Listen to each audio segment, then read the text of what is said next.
Welcome everyone to Brunel Academic Education Network. This is our second in a row session on the topic of decolonization, and I'm very happy to host Professor Srinjoy Mitra from Edinburgh University, who will give us a talk.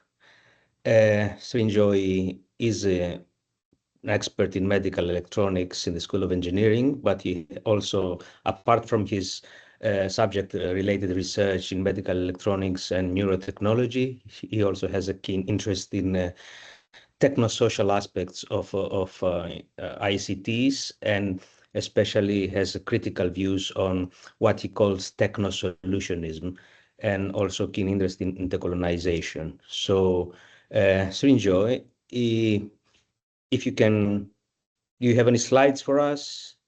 Do you want to share your screen? How do you want to do this? Yeah, I have some slides, but I'll put them up, but I'm happy to do it in whatever format. Okay, let me try to do it first. Yeah. Try to see if the Yeah. visuals will help your presentation. Feel free to share your screen from your side and lead the Can you see it? conversation. Yes, we can see it. Over to you. Okay. Hi everyone. My name is Srinjoy Mitra. I have a few slides to talk about the topic that was brought up by Antonius here. And can you all see the slides and hear me well? Okay. Yes, Um, indeed.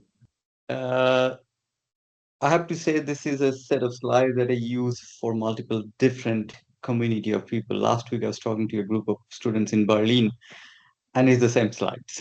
So they probably know much less than you do about what I don't know the composition of this group. There might be a lot of students, and is that something in this group, Antonio, or is this mostly people who are We are Mhm. We advertised widely in our LinkedIn accounts, in our socials, but also within our institutions. So I'm not really sure Yeah. who joins. I guess there are all people interested in your topic, Yeah.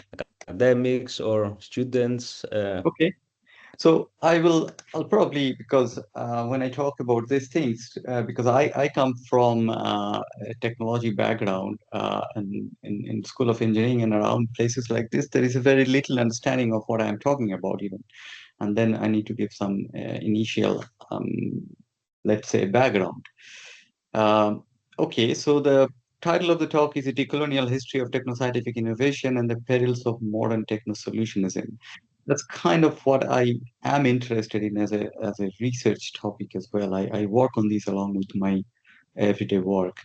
So I come from University of Edinburgh. I mean, it's nothing to introduce you to that, so I'll skip this. I work in neuroscience and healthcare technology. That's my everyday work. Anyone working on this kind of things, happy to talk to me separately, but that's not the topic of today. So what I'm going to talk about is decolonizing science and technology, and what does it even mean, who is doing it, and in what form, and so on. What does decolonization mean across discipline, and who is doing it and for whom? So I have a working definition that I go with. It's what I call quite a few people are joining. Shall we wait for a little while? Or okay, I think it's fine.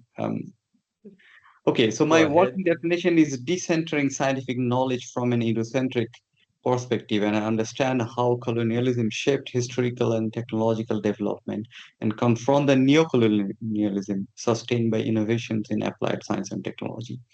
It's a long sentence, but there are things that I will explain as I go. But I have to give a disclaimer that the word decolonization is used for many different things now. And this is not what it was used originally for. So we have appropriated it as well. It was more a struggle for land. Decolonization was a word used by indigenous population for this for to reclaim the land that was colonized from them. So we have appropriated the words being academics that we sometimes do, but in a world much more comfortable Western world position, we also use it for nice things we want to do. But you also have to remember people who originally used the term and in what form. So we'll be questioning the Eurocentric root of all modern technoscientific knowledge. This idea that there is a Euroscientific or Eurocentric root of all technoscientific knowledge, and whether how we can even think of it, and what are the tools that you can use if you are a student. How do you think of it, or if you're an academic who want to talk about it, how do you want to approach this topic as well? So why are we bothered about techno-scientific knowledge as such? That's one of the questions that I also sometimes want to encounter, because decolonization, or the idea of decolonization, is probably much more happening and discussed in outside technology and sciences. So why am I bothered to bring it in this perspective as well? So the point is, many of you probably have heard that Eurocentric knowledge, that what Eurocentric knowledge means, and why it is a wrong idea to assume that modern human knowledge, in total, apart from scientific knowledge, every form of knowledge was generated in Europe. Of course, this is not true, and we kind of understand that now. Hopefully, you came to this talk assuming that you have an interest in questioning that idea. But this idea is even more prevalent in scientific and technological field.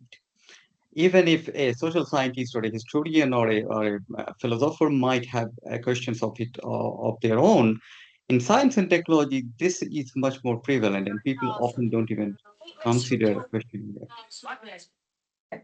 There's a sound in the background, maybe you need to turn it off. In this lecture, we'll look into this a bit more carefully and understand the context of this claim.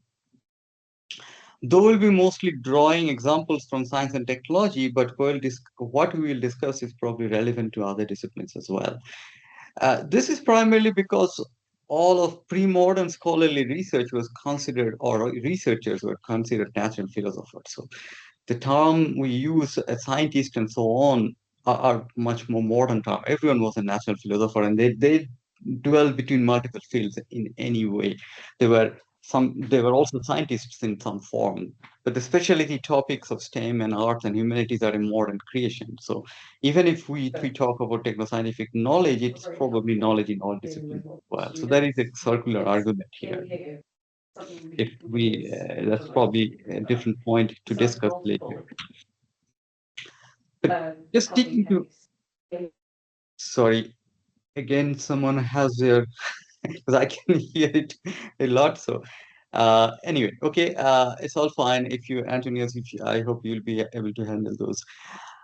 So this is a kind of a cartoonish example of what history of science, modern history of science, is being thought about, which is, of course, as I'm talking to you, you can already understand that I don't agree to this, but this is how it goes. There was a Egyptian, Babylonian, Southeast Asian, or Far East Asian, some sort of knowledge creation for early, and then came the classical period, mostly Greek philosophers and so on, who created more knowledge in some form, and then there was a long gap between what you call the medieval Dark Ages, where there were small things happening. Some people accept that in other parts of the world, but not that important for the rest of the world.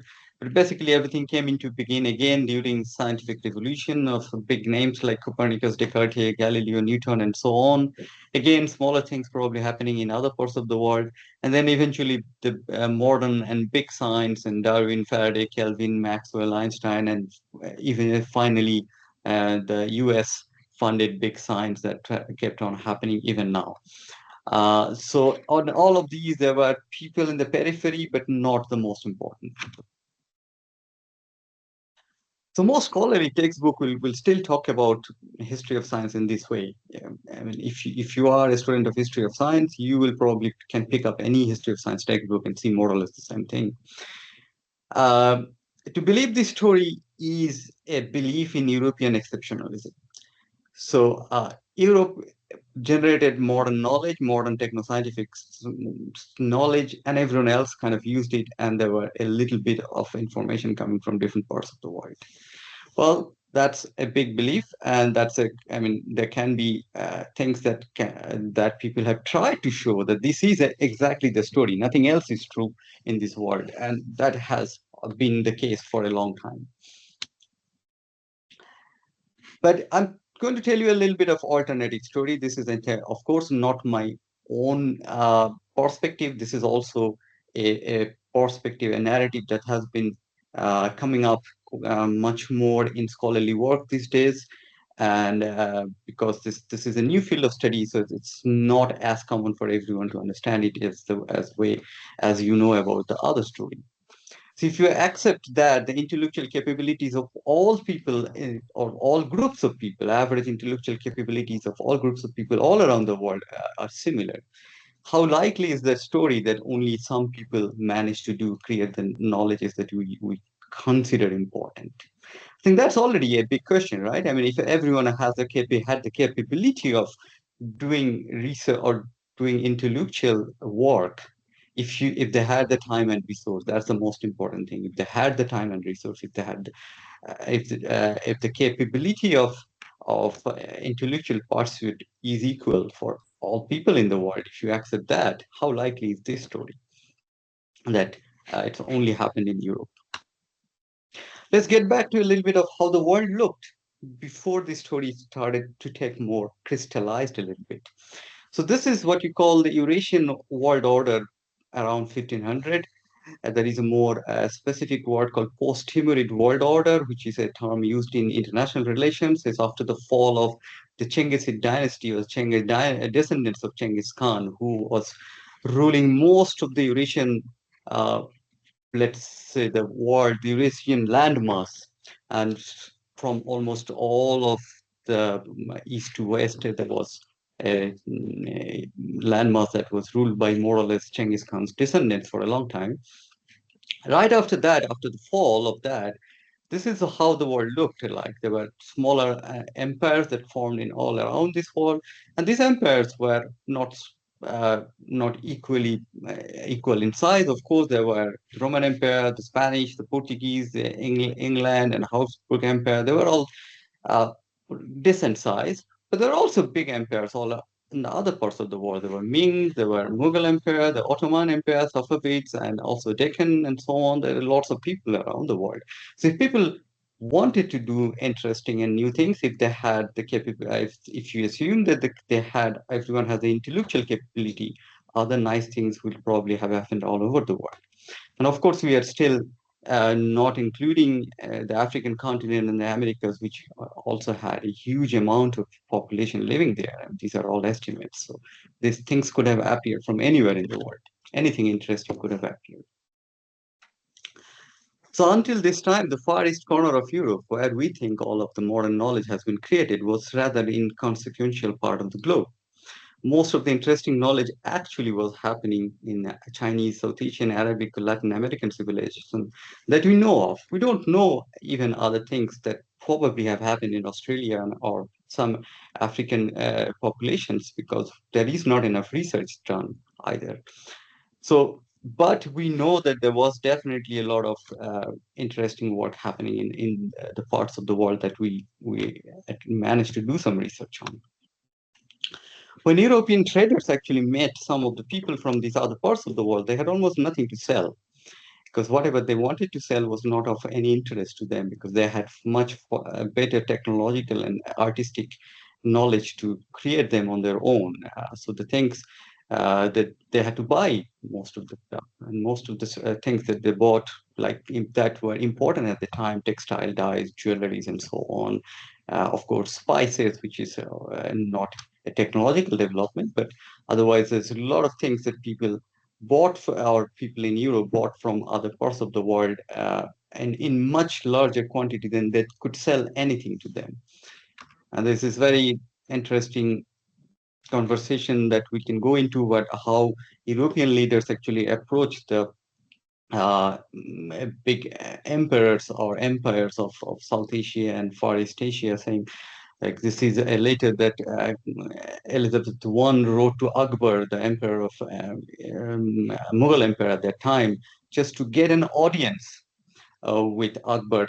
She sent someone to get an audience with Akbar to do some trade, and even that person didn't manage to talk to Akbar for months at a time because no one worried about who this person coming from somewhere called England and what is there to do with them, because there's nothing important going on at that part. Anyway, so I am going next to how, from there on, how the colonial war started looking, how it happened and why it happened is a different question. But we know that the colonial world reshaped the globe completely, and or the after the colonial world started, one of the important things that started happening was triangular trade, and how enslaved people from Africa was taken to the US or the Americas, and raw materials came back to Europe and so on. I am going to skip through this because I assume quite a lot of you know about it because I talked to different groups of people. But this was a very brutal time in the world because it's not only physically brutal, where lots and lots of people were killed and enslaved and so on.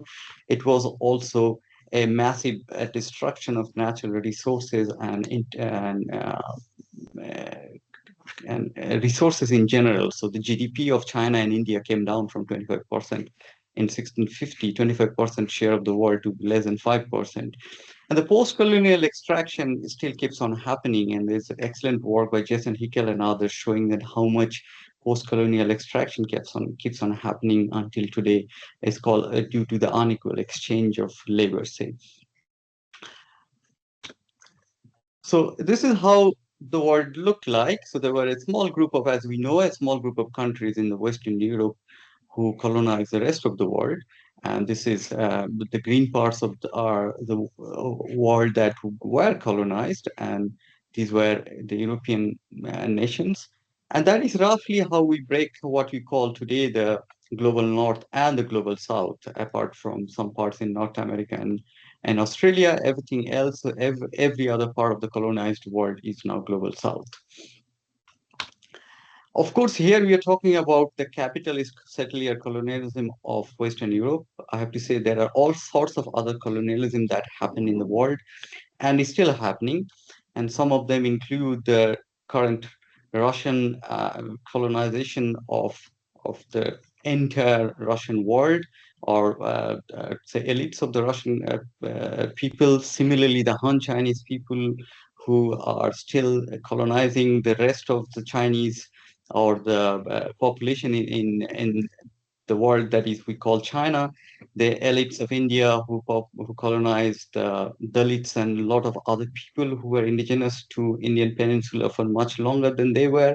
So all of these are still happening, and it's also happened in the past. But specifically, some of them had local consequences, but the capitalist settler colonialism of the Western Europe is what we are talking about here now, which has a far larger global consequence. And one of them is definitely what we call the scramble of Africa that happened around. I mean, how fast it can happen is also an important thing. It happened around between 1870 to 1914, when from 10% of African continent, 95% or more than that of the African continent was broken down between European powers, and they just decided however they wanted to break it into.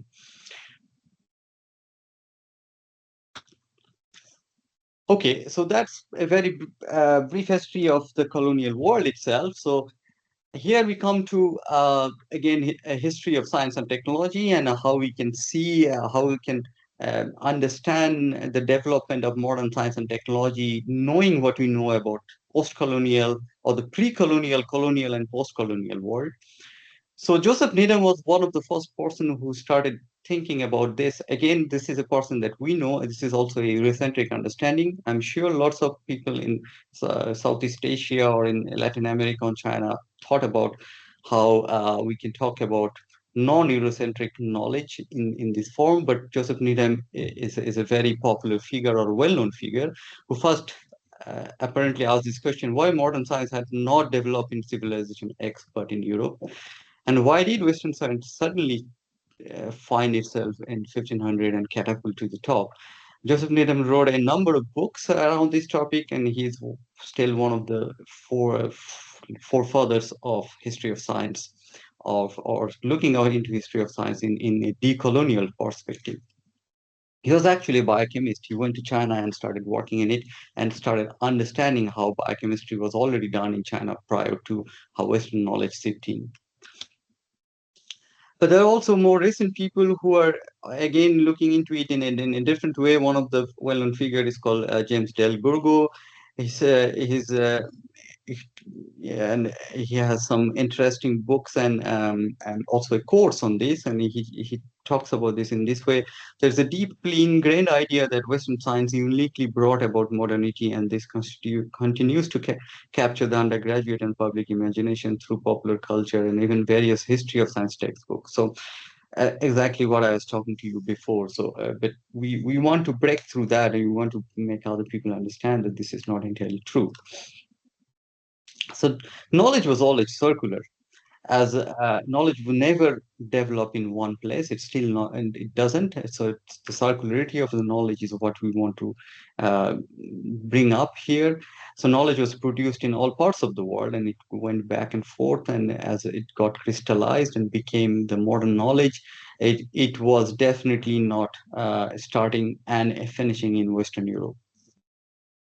So the names like Copernican revolution, Pythagoras theorem were just names that people in Western Europe started giving to him.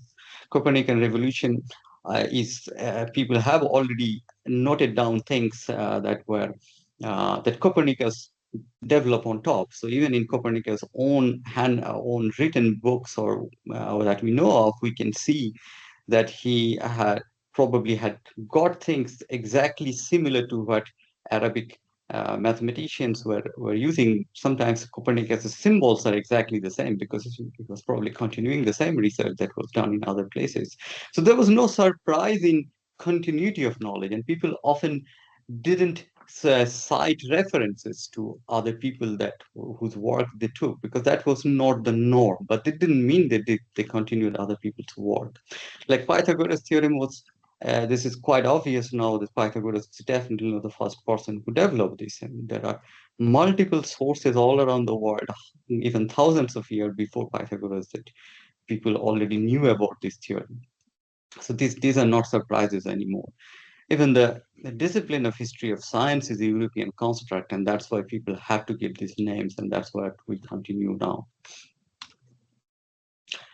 Why would you accept some of the things that I'm telling you now? Because if you haven't known about this might come to a complete surprise to you. You might have thought Copernican revolution is Copernicus and Pythagoras theorem is Pythagoras and so on. Well, you have to probably look beyond that, but I'm trying to show you a little different way of looking into it as a history or how history of science, as you know, and how world history came together. So I start with this uh, timeline of important things that you know of, probably in from other places, other historical events, like when Columbus reached the Americas, when Vasco da Gama reached India, and how it started the Portuguese, Dutch, and British colonization of South Asia, and then some other important scientific revolution and Atlantic slave trade. Some of the dark blue ones are important, long-lasting events, and the orange ones are people you know in science and technology these days. People who you think have provided the original basis of important knowledge that you use today. You can clearly see that it all appeared from a certain point in time. Prior to this, if I go back and give you the names of important figures that were important in the world, none of them are European names. And actually, if you want to learn about history of science properly, the first three names that are here should definitely be in all your textbooks, which is unfortunately not there. Even Al-Hatim, Al-Biruni, Ibn Sina, they were one of the foreparents of a lot of science and techno-scientific knowledge that was developed from there on. But there are other people who are equally important, and I'm not giving all the names out here. And there are other places you can learn about them. But people who looked into history of science in this way, as a global history of science, will always acknowledge there were so many other things happening in the world, and particularly the Kerala School of Kerala School of Mathematics and Maraga School of Astronomy. These were very, very important locations that created what you call modern science. But what happened in this around 1500 is when Europeans invaded Americas and South Asia. So the world changed dramatically from there.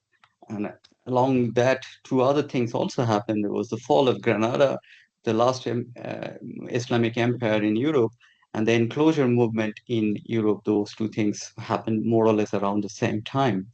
So the European invasion of Americas and South Asia and the fall of Granada kind of created this fissure when the scientific knowledge of Europe wanted to create this breakup of the continuity. They didn't want to acknowledge that the knowledge created before was also coming from Islamic civilization, because Islamic civilizations were one of the biggest one around that time. And the Islamic civilizations also got their prior knowledge from the South Asian civilizations and so on. So all this continuity suddenly came into a break because the acknowledgement of the circularity of the prior existence of the knowledge was purposefully terminated. And at the same time, the enclosure movement, what it did was it created these local elites because people had the money and resources to do things beyond sustenance. If there are only peasants and only kings, so kings and queens never bothered to do science and technology, and peasants don't have time to do that. But when you do this enclosure, you have these small pockets of local elites who are not peasants and who are not kings, so they manage to have more time and money to do things beyond sustenance and do beyond things more than to do more knowledge gathering or do more things beyond everyday sustenance or livelihood. So that happened in other parts of the world. I'm not saying it happened only in Western Europe, but this is when it happened in Western Europe, and that started creation probably a large body of local elites who could, because all these names are elites. If you look into how they were not farmers. None of their parents were farmers. They were elites of their time. So they managed to have the time and money to do the scientific research that they wanted to do. I'll skip this slide where I normally list a little bit of more detail of what the people pre-colonial scientific revolution or pre-colonial scientists of the world did and so on. So I will skip this to go to some of the more interesting stuff sometimes that probably triggers some conversation.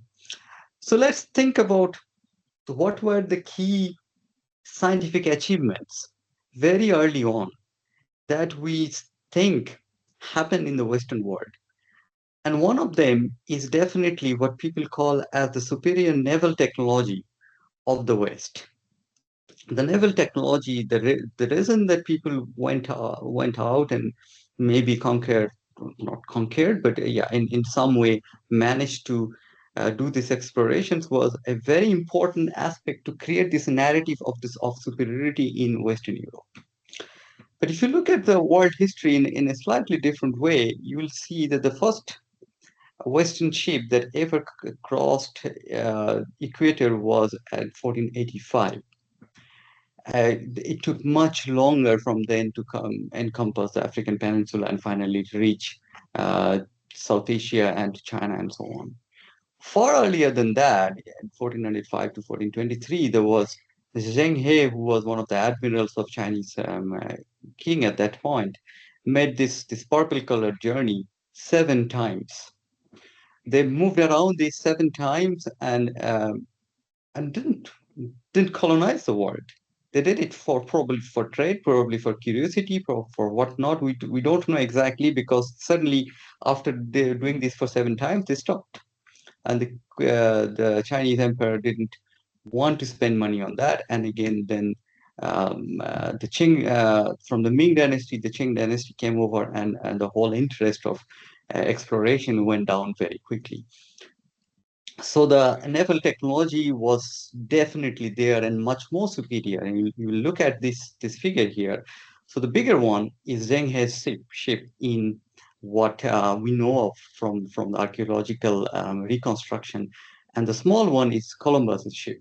So if you compare them, you'll already see how different they are. And Genghis troop had 30,000 people, had 4 times bigger ships and a fleet of 200 ships, which was much, much more than what Columbus managed to create at the best of his times. So this is just, well, of course, this also had a lot of money behind it and so on. So it was a imperial mission. But think of South Asian merchants who covered the whole of South Asia for many, many times before that, and it was going around all around the South Asia, and this was happening by just traders. They were, and we know all of these by the coins and the trades that happening in this in all of these wars and the exchange of commodities, so on. So nothing was new to the world. All of these things were already happening. And we don't talk about the Pacific Islanders. That's an entirely different thing, which we still have no idea. How can they cover even larger swaths of the world just by very a different kind of technology that probably some of them still use? All of the Pacific Island, which is much bigger than the entire ocean system that you are showing here now, has been covered by the Pacific Islanders going all around. So this is a completely new way of understanding how naval technology was developed, and that is absolutely not true that Europeans managed to have this at the peak of their power. That we can also talk about moving around the land, but I'll probably skip those just to give us more time later to discuss all of this. So now I'm going to a couple of European figures that we know of. I mean, nothing can about history of science can be discussed without bringing up Isaac Newton, people who are scientists themselves, and people who know about science, history of science and technology probably will always come back to Newton's work as one of the preeminent work in history of science or all of science as well. But Newton was a very peculiar figure. I mean, he never traveled. He rarely traveled outside Cambridge and London. That's all he did. He never even saw a seashore. He got all his data from comets and pendulums from all around the world, and all of these measurements were done by due to the existence of transatlantic slave trade. It was happening on all the ships and people going around all these places, and definitely by many people that we don't that has never been recorded, because Newton himself was a very mean-spirited person. That's very well documented. He never gave any credit to anyone who helped him gather his data. And all of these, if you can see the map here, this is Newton probably lived only in this part of the world, and all of his data came from all around the world. So, and definitely because of the existence of the colonial trade routes. So even the work that we know of quite properly in our history of sciences wouldn't have been possible without the existence of the with the colonial world at all. The idea of empiricism that was very important around the time came from that we know of came from Francis Bacon, but has older roots.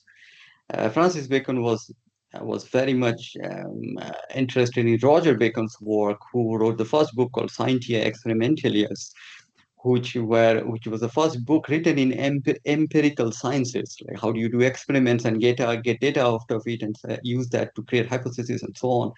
But Roger Bacon was very much influenced by the Maragha school of Maragha Islamic schools. He actually brought a lot of the tools that Maragha Islamic school used for their experimental work and tried to build a similar experimental setup in his lab in UK and in England. So these are always a continuity of science that happened all around the world. So there's never something entirely new. I'm sure the Maragha school probably got it from somewhere else. So it's just that it's never always the scientists. They also need money. They also need time to do this. So who was funding them was always important. So the mathematicians and the astronomers and hydrographers who created Western science and technology were mainly funded by traders. The traders doing this colonial exploitation all around the world because they needed that. They needed those information to create better shapes and better modes of communication and so on. The early Royal Society and so on were also founded by traders and so on. And the interests of the traders were not just science. The interests of the traders were transatlantic slavery and a trading company like East India Company and so on. And Newton, Hooke, Boyle, they were actually major shareholders of this trading company. They were not just passive scientists. They were also shareholders. They had an economic interest in doing those as well. So I'll skip some of these, and also go into a little bit more modern history of sciences. So um, let's talk about steam engines and so on. So we talked early on very like Newton and people around him who were what we know as the earliest scientists of the Western world who were important to us. But after uh, industrial revolution started happening, that was very much related to what was happening to the colonial world as well, because James Watt was funded. James Watt, who is what is credited to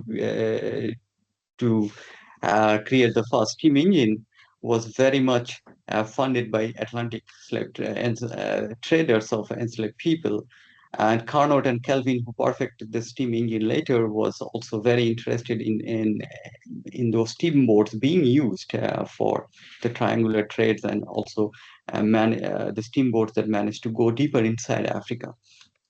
Kelvin himself and Maxwell and Faraday was not doing the electrodynamics that we know of today just because they were interested in it. They had a very keen interest in creating the telegraphic communication that was important at that time. The long distance telegraph is important because it managed to create connection between the empire, and it had a military significance of suppressing the local uprising that started happening, like Sipai Mutiny and so on, all around the world.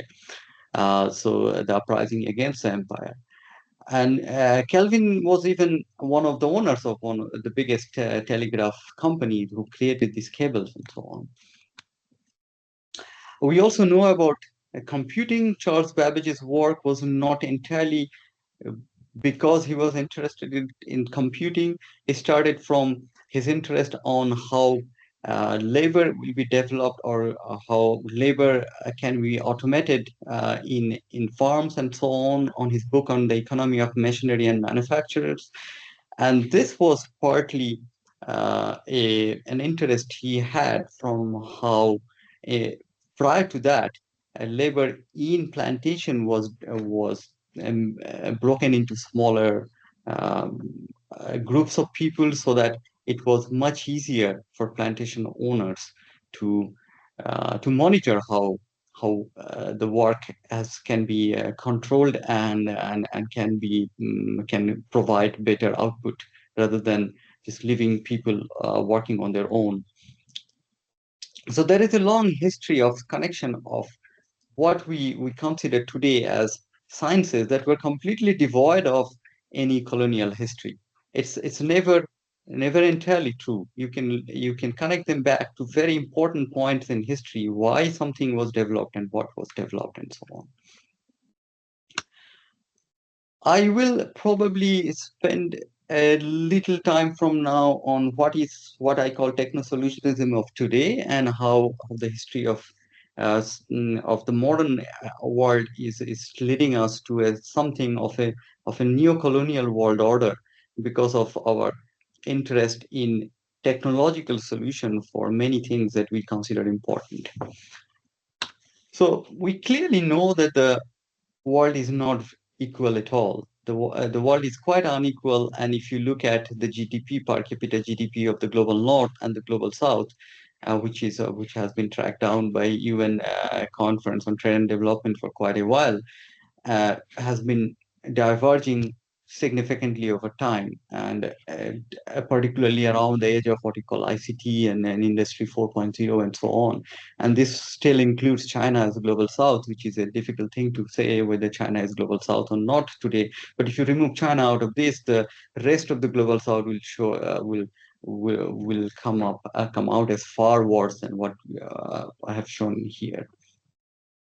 That we know of. I think that's not a surprise.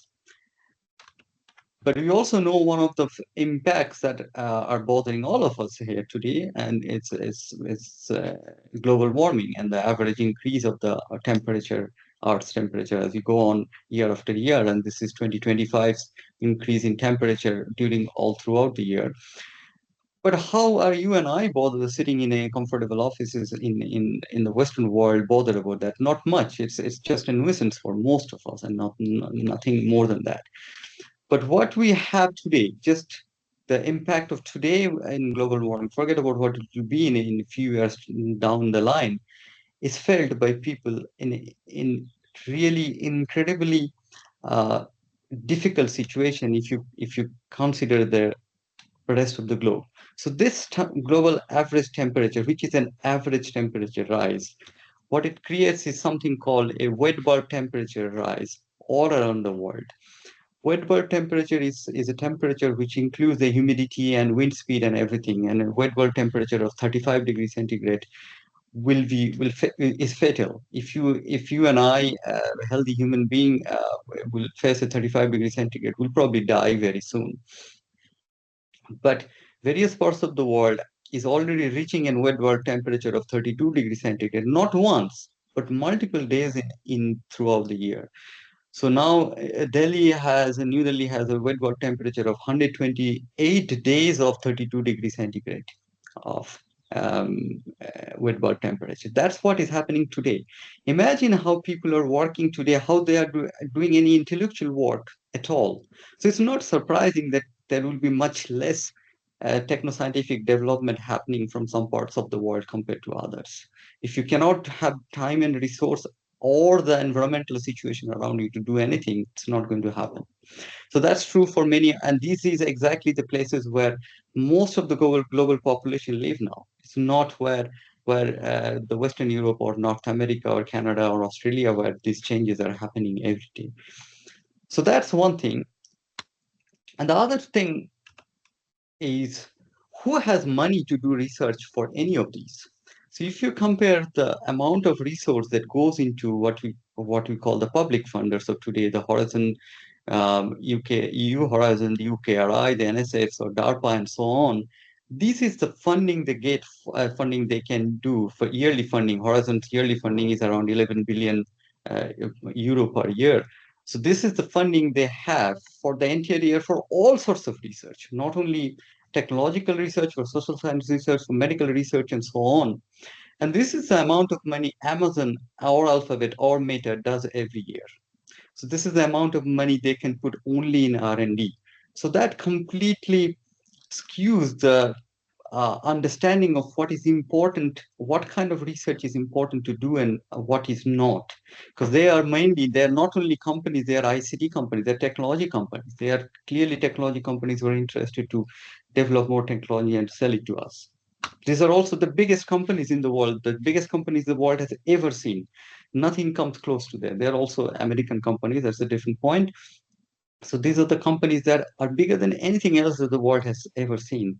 And these are the companies which are not like what it was. The biggest companies in the world were not like these 20, 30 years ago. There were still some pharmaceutical companies, some finance companies, and something like that has completely gone out of our collective imagination now. We can only think technology companies as the biggest ones, and that has a consequence because that determines what kind of solutions we are looking uh, for the global problems that we are interested to solve. Because it's not only the financial resources, they are also draining the intellectual resources away from us. All of the important or young people who wanted to do other things will probably go to these companies because they have the biggest amount of money to do anything. Just as an example, I'll ignore this. Just as an example, we know that how we should decrease the global carbon dioxide emission. So the carbon dioxide emission has to be decreased quite fast. We know all of it. And a big part of it is by IPCC is negative emission. Negative emission is a huge part of what IPCC considers to be an important. IPCC is full of technology people. It has a lot of people who are coming from sciences, but there is a lot of people who are very much into technological development of future solutions for climate change. So this term CDR or carbon dioxide removal technology is very important in IPCC's understanding of what should be done. And this is what the situation is. This is the total carbon dioxide removal that is happening, which is already very, very small. Within that, the amount of CDR that you can do is just 0.0013%. So the amount we can do today is so tiny, and that is including all the fancy technologies that people are building all around the world. So what it means is we are pushing away other possible ways of removing carbon dioxide or other possible ways of reducing carbon dioxide from the air, depending on future technology, which is completely unproven and technology that only does so little right now. So that is one sort of techno-solutionism. You are depending on a technological solution of far that is probably selling you an utopian future that has not provided any meaningful solution right now. You're just hoping that it will do something in future. But at the same time, we are also dependent on phasing out fossil fuel, and we are depending a lot on technological solutions there too. We're depending on renewable solar, wind, and so on, and these are increasing. There is no doubt they are increasing. But the same people who are probably developing this are also using a lot of fossil fuel. So this, if you put this into context of amount of fossil fuel that we are using now, so all of these renewables are still part of this tiny amount of global energy that we need. The rest is still generated by natural gas, oil, and coal, and it is still increasing. So if you only depend on what the nice technological story of everything getting better in terms of renewables has to be put in context of what else is happening in the world and who are responsible for this. Probably more or less the same technology companies are responsible for this, and that we know from their data center dominance and so on. So I will probably kind of stop here, and I'll ignore all of this and get back to this on my last slide, which is the ICT advances of the last 3-4 decades has created this enormous techno-optimism, not only in average people, but also including in policymakers and so on. It creates not only a benign excitement about possibilities, but an ideology of techno-solutionism. Techno-solutionism is an unfalsifiable, future-oriented narrative of the global elites. It pushes aside existing possibilities of changes that might cost them their privileges. It puts this futuristic utopian solution that we are being sold now. And it is the tech elites who will probably benefit most of it. So without immediate action from extreme present-day harm that is already happening to global population, techno-solutionism is a form of neocolonialism. So I'm trying to put it back into this framework of colonialism that happened for long, and how modern-day techno-scientific innovation is also a part of this activity. So I have some things that I have a research focus in this field, and I also write in this one. So some of my recent work can be seen here. And that's it. Thank you. Thank you so much, Srinjoy. We have a few minutes for questions. So whoever would like to ask Nasser. Thank you, Antonis. I think this is a fascinating stuff. A lot of stuff crammed in there, really. Some of it scientific, some of it ideological, some of it historic. So there'll be many questions, but I just want to focus on one point, and for me, it's more of a comment, and it's something close to me rather than a question. The picture you presented about the global south and global north at some stage and said this is where the colony used to be, but in the past, but no longer in the, if you like, the old form of colonialism. And you mentioned that there's colonies exist now in certain parts of the world. Might be not intentional, but you probably ignored the most important, actually, colonial project in the Middle East now, which is funded by the US and started by Europe. So I would urge you really in the future, because this is an important factual matter, not to avoid it, please. Definitely. I agree with you. It should be added, and it had its reason of because I talked to different groups of people, and I would probably judge what's going on in the room and talk about that when I need to. Now I cannot see any of you, so that's why I didn't go into that. Thank you very much. I assume you understand what I meant. Yeah, sure. Yeah, of course. Okay, thank you. David? Hi, Srinjoy. Thank you so much for that. It was so enjoyable. I really loved it. I thought I was going to miss it, but thank you so much. I had to laugh to myself because sometimes when I teach business studies students, I have to tell them that the Angkorians had a hydraulic city in 1898, 97, I think it was. I used to live there. And to watch their faces, they cannot absorb that information because of the first part of your presentation. And that is the total indoctrination of European and most of the world into this. Leaping straight on from that, when I try to talk to my colleagues in business studies, the accounting colleagues, that's the science of numbers, and they reject the legitimacy of decoloniality on the basis that it is empirics, that it is science. Who would you point me at that would talk about the same matters of pre-colonial mathematics and accounting and science as you were, that I could read to get a context of the pre-colonial influence of the rest of the world on how accounting is a colonial process that is legit in need of decolonizing?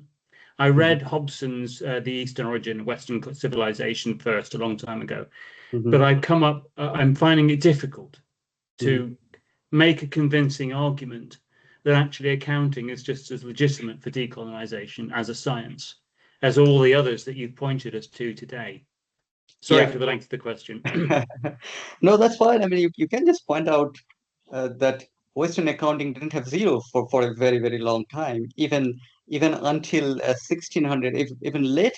I could probably find out the reference for you when French accountants didn't want to use our zero until very late in 1700s, because they thought zero is a satanic number. You cannot use zero, and you cannot. It's a very weird understanding for them. So Fibonacci was the one who brought zero to Western world, and we know very well Fibonacci's dad was a merchant. He went all around. So the Fibonacci of Fibonacci numbers. Fibonacci's dad was a merchant, and when he was young, he went around with dad in Mediterranean and found out how zero was used. So it's a very well documented that Fibonacci brought zero to the Western world through his understanding and his in writing about how accounting worked there. And this whole idea of double entry bookkeeping, which people thought started from Western world, is probably quite a surprising aspect, because double entry bookkeeping was happening in. They didn't name it that way. They probably named it in other ways. These are new things that people started naming. But anyway, I think as to just give you a general answer to why it is difficult to find this, because people who do history of science, people who do history of mathematics, and people who do history of colonialism, they're still different group of people. They don't put them. I mean, it's very difficult to have a single scholarship that who has put all of these together. There's a nice book called The Crest of Peacock or Crest of Feathers. I'll find that out. Thank you. That has a discussion of mathematics all around the world, pre-colonial mathematics all around the world. It's probably the only book I found. Yeah, The Crest of the Peacock by George Jervis Joseph.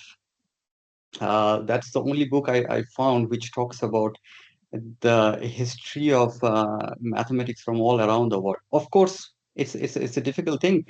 Someone from South Asia will probably talk more about the Kerala School of Mathematics and how they already found out infinite series way beyond when Leibniz and Newton were thinking about it. It's probably quite obvious that some of them got ideas from the infinite series. The whole idea of calculus probably came from the infinite series that was developed in Kerala School of Mathematics. Thank you. Just one short follow-up question. It's trying to deal with the mindset that is the biggest problem when I deal with the accounting group, because from their perspective, so this is how they respond to me. They say, no, it's science, it's objective. So I've got an epistemic and ontological barrier to get over. How have you, from your own experiences, because you must have come across that in the scientific community, it's scientific, therefore it's neutral and objective. So epistemically and ontologically, big fat wall right in front of me, and they don't even acknowledge it as a wall. And if the wall had a door, they'd say the door was always locked and they didn't have the key. And these are the barriers that I face in trying to decolonize any kind of non-social science in the business school. Any thoughts? I wish I had an answer to that. Yes, it's difficult. I mean, sometimes you have to just leave people. I mean, what we academics we might think. I mean, our colleagues are probably not the best people we want to convince. It's probably our students. Yeah, because our colleagues have already been trained in the way they are trained, and you and I probably also have to change our understanding as we go. But it's probably better to take the chance and take up the fight with your students. I would love to, but my task is to decolonize my colleagues, and that's so I'm going to leave it there because I'm taking up all the time, and I'm very sorry for that. But Srinjoy, thank you very much indeed. Thank you. Any more questions? I have one, if I may, and maybe it will be the last one because we ran out of time. So it's related to what David asks you. There's a question about decolonizing the curriculum in engineering and technological subjects. Have you got any practical advice of how to do that in practice? Like, do we introduce modules that talk about that history so that the students, is that useful? The students become aware of this history, or do we try more subtle ways of, or, I don't know, rewriting textbooks or introducing some names that are not Western? Yeah, I think, I mean, I try to do here in University of Edinburgh, we teach. It's very difficult to get people interested unless it's part of the core curriculum to do this kind of expose them to this kind of things. But if they are exposed, so quite a lot of people find it very interesting and they will stay on.